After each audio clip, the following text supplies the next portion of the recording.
वेदेषु यज्ञेषु तपस्सु चैव दानेषु यत् पुण्यफलं प्रतिष्ठम् अतेति तत्सर्वमिदं विदित्वा योगी परम स्थानमुपैति चाद्यम्। क्योंकि योगी पुरुष इस रहस्य को जान लेता है। जब अगर इस रहस्य को जान लिया तो फिर क्या है कि वेदों के पढ़ने में, चाहे वेद पढ़ो, चाहे यज्ञ करो, चाहे तप करो, चाहे दान करो, इनसे जो फल होता है, इन सारे फलों को वो नाम जाता है कि इन सबका फल भगवत प्राप्ति नहीं है। इन सबका फल अंतःकरण की शुद्धि है। अब फिर अगर ये चीजें अहंकार से की जाए, फला शक्ति से की जाए, तो अंतःकरण में भी शुद्ध नहीं होगा।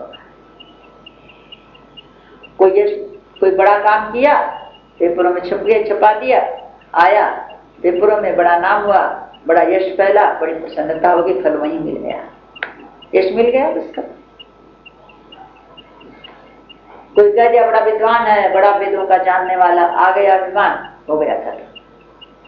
तो इन सब में यज्ञ किया, तब किया तो अपने मन में तब का हो गया।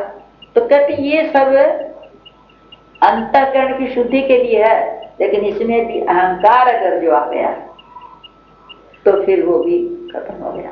तो इसमें अंतःकरण की शुद्धि का तो कोई सवाल ही नहीं है। और अंतःकरण की शुद्धि के बिना भगवत प्राप्ति होने का कोई साधन ही नहीं है। तो जहाँ वो बैठा वहां मिल रहेगा तो दिखाई कैसे पड़ेगा? दर्पण, हृदय को दर्पण बताया मन को।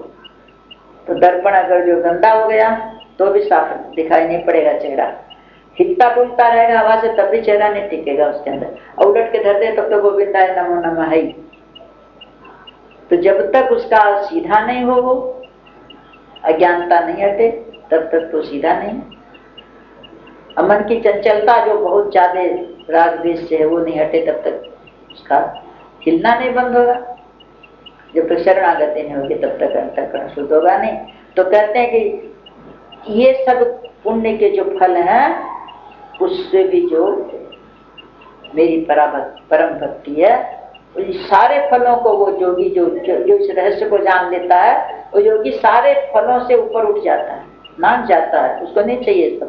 जैसे कोई चीज मेरे नाक के आदमी उधर चला जाता है, इस तरह से उल्लंघन कर जाता है और कहाँ पहुंच जाता है? मेरे पास पहुंच जाता है, सनातन परम पद को प्राप्त हो जाता है। इसलिए ये जानना आवश्यक है कि जितना भी संसार में जो भी है सब काल की अवधि में है। एक परमात्मा का ही चरण ऐसा है जिसकी कोई सीमा नहीं है, वो काल से परे। तो वो मिलेगा अनन्य भक्ति से। और इसलिए इस जाने से वापस आता है, इधर जाने से नहीं आता है। इस सब चक्कर में पड़े नहीं, ऐसे चक्कर में पड़े जहां से जाके नहीं आता। अपना एक लक्ष्य रखे और सब भगवान के हवाले क्या करना। कृष्ण मार्ग वो जाने, उसी का है। शुक्ल मार्ग हो, शुक्ल पक्ष मार्ग है, वो भी वही जाने, उसी का है। हमको क्या लेना चाहिए? वहां पर ब्रज में एक आदमी संकल्प करवा रहा था, तो पंडित जी संकल्प करवा रहे थे।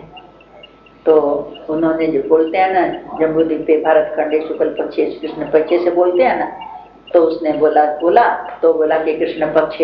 तब वो जजमान बोला, महाराज आप गलत बोले, शुक्ल पक्ष है। बोला बोली नहीं, वृंदावन में ब्रज में कृष्ण पक्ष ही रहता है, शुक्ल पक्ष कभी नहीं आता।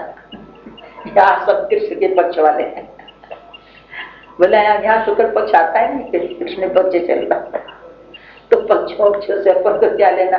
जिसका पक्ष है वो जाने, जिसका काल है वो जाने, जिसकी प्रकृति है वो जाने, जिसका है वो जाने। बस ये है अनन्य भक्ति। इसी के द्वारा उसकी प्राप्ति होती। यही विधि राखे राम जाई। कभी उलाना नहीं, शिकवा नहीं, शिकायत नहीं, उसकी मर्जी। छोटे बच्चे होके रहो तो ये अनन्य, उसके सिवा कोई है ही नहीं। माँ माँ माँ, रोए तो माँ, हंसे तो माँ, बस। हरि ओम तत्सत्। श्रीमद् भगवद गीता उपनिषत्सु ब्रह्म विद्यायां योग शास्त्रे श्री कृष्णार्जुन संवादे अक्षर ब्रह्म योगो नाम श्री कृष्णार्पणमस्तु। हरि ओम तत्सत्। हरि ओम तत्सत्। हरि ओम तत्सत्।